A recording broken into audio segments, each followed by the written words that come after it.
Bonjour à tous et bienvenue sur Master Dance. Aujourd'hui, nous allons nous intéresser à une période de la danse très importante, qui est sa création.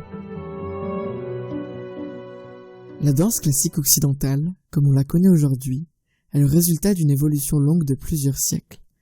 Elle commença dans les cours italiennes de la Renaissance et se développa au fil du temps à travers le monde. Aujourd'hui, nous allons nous intéresser à l'évolution du ballet, de sa création en Italie jusqu'à son importation et sa codification en France.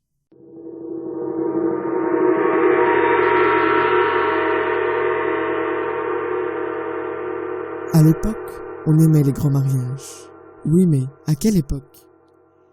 Eh bien, à l'époque de la création du balletto, autrement dit, en Italie, au XVIe siècle. Je disais donc qu'à l'époque, on aimait les grands mariages, les mariages somptueusement célébrés.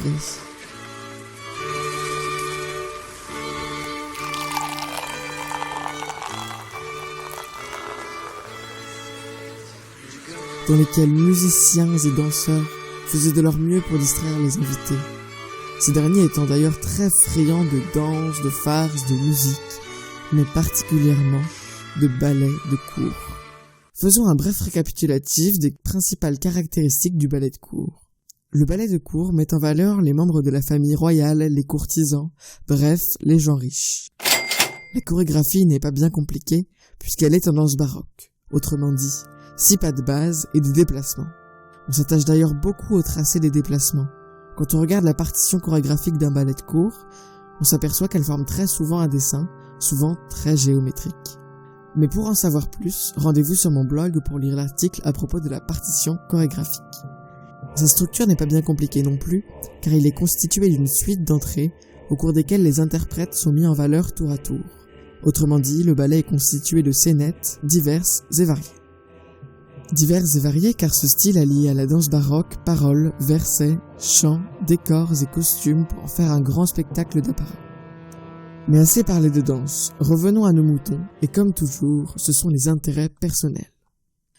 Lorsque Catherine de Médicis, intéressée par les arts, épouse Henri II, héritier d'une trône de France, vous comprenez maintenant pourquoi je parlais d'intérêts personnels, elle décide d'apporter son amour pour la danse et son soutien financier pour le développement du ballet de cour en France. Ainsi, le balletto fut montré à la cour du roi. Et en 1573, le premier ballet de cour fut donné sur une scène française. Cocorico, hurrah, hip hip hip, autant de manières de montrer sa joie face à un heureux mariage, et oui, encore un, qui marqua le début de la période baroque en France, qui se réserve d'ailleurs un avenir prospère.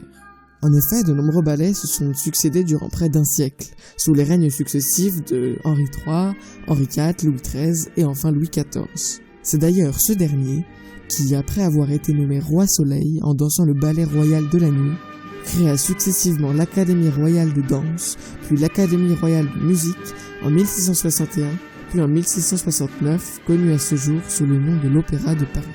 Lorsque Louis XIV renonce à se produire sur scène en 1670, il porte un coup fatal au ballet de cour et il marque ainsi la fin d'un genre dansé pendant plus d'un siècle.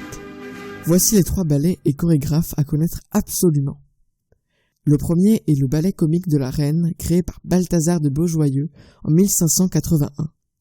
C'est le premier grand ballet de cour joué en France et il a donc été créé en Italie à la période où le ballet était importé en France. Le second est le ballet d'Andromède, créé sous le règne d'Henri IV en 1606. Et enfin, le ballet royal de la nuit, le plus connu, créé en 1653, dans lequel Louis XIV fut donc nommé Roi Soleil. En bref, le ballet de cour est un style qui allie danse baroque, chants, décors et costumes dans des déplacements géométriques et qui est destiné à vanter la grandeur culturelle de la France. Il a été créé en Italie au XVIe siècle et importé en France presque au même moment et est dansé jusqu'à la fin du XVIIe siècle où 2 nouveaux genres naissent, le comédie-ballet et l'opéra-ballet. Mais ça, c'est le sujet du prochain épisode qui parle de la codification de la danse et de sa professionnalisation.